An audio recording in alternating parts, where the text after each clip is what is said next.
Remorse is a theme that reverberates throughout this film, and it is through the character of Oppenheimer that we are compelled to confront this universal and often painful emotion. The journey begins with a young Oppenheimer, struggling in his academic pursuits. In a striking foreshadowing of the remorse to come, we witness Oppenheimer's audacious attempt to poison a professor, a desperate act driven by his own sense of injustice. Little does he know that this act of rebellion, a response to his own perceived mistreatment, would set the stage for political drama later in his life, masterfully orchestrated by his adversary, Louis Strauss. It is during this dark period that Oppenheimer experiences a pivotal moment of self-awareness, catalyzed by a haunting dream involving a horse and an apple, an encounter that compels him to confront the harm he is capable of inflicting. Oppenheimer's relentless pursuit of justification becomes the fulcrum upon which his academic career pivots.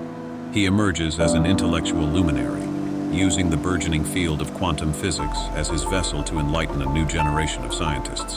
Importantly, many of his students share his vision for a more just and peaceful world, drawing connections between their ideals and the principles of communism, a potent response to the encroaching specter of fascism during the tumultuous early days of World War II. However, it is Oppenheimer's affiliations and relationships with significant others that provide the most poignant and intimate canvas for his remorse. His passionate affair with Jean Tatlock jeopardizes his security clearance for the Manhattan Project. His justifications for this affair are rooted in guilt, driven by the knowledge that he left Tatlock with only letters as tokens of their love, knowing full well her fragile mental state. The tragic news of her death, shrouded in uncertainty between suicide and potential external intervention, deepens Oppenheimer's remorse, leading him to grapple with the consequences of his extramarital actions. The film meticulously portrays Oppenheimer's recollections during a pivotal hearing before the Atomic Energy Commission, as he recounts the moral weight of his choices, particularly in relation to his wife and Tatlock. The weight of remorse, this time fueled by guilt and grief, presses heavily upon his conscience. As the narrative unfolds, we see Oppenheimer, still haunted by the specter of remorse, propelled by the weighty words of Niels Bohr, who remarks, "This isn't a new weapon, it's a new world." With unwavering support from his wife Kitty and his colleagues, Oppenheimer pushes forward.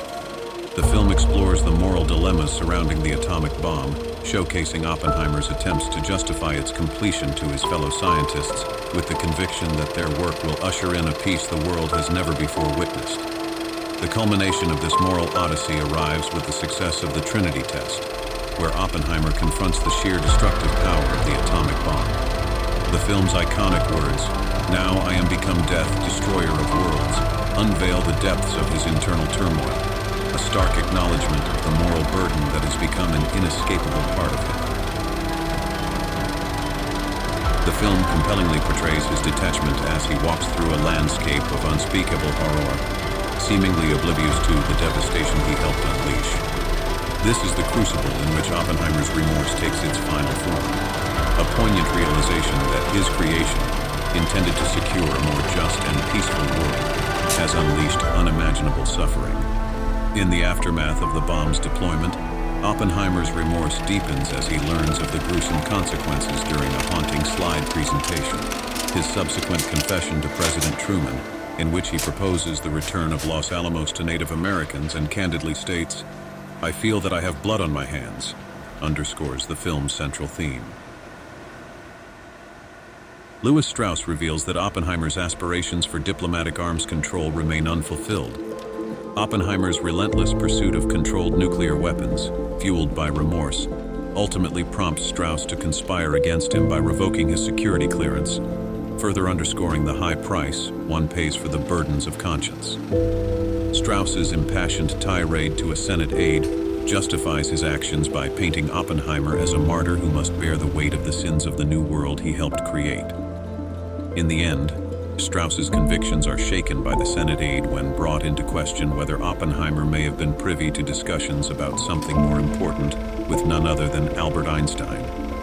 The achievements of these two scientists serve as a metaphor for a chain reaction of discovery, raising an even greater fear, the fear of humanity's self-destruction.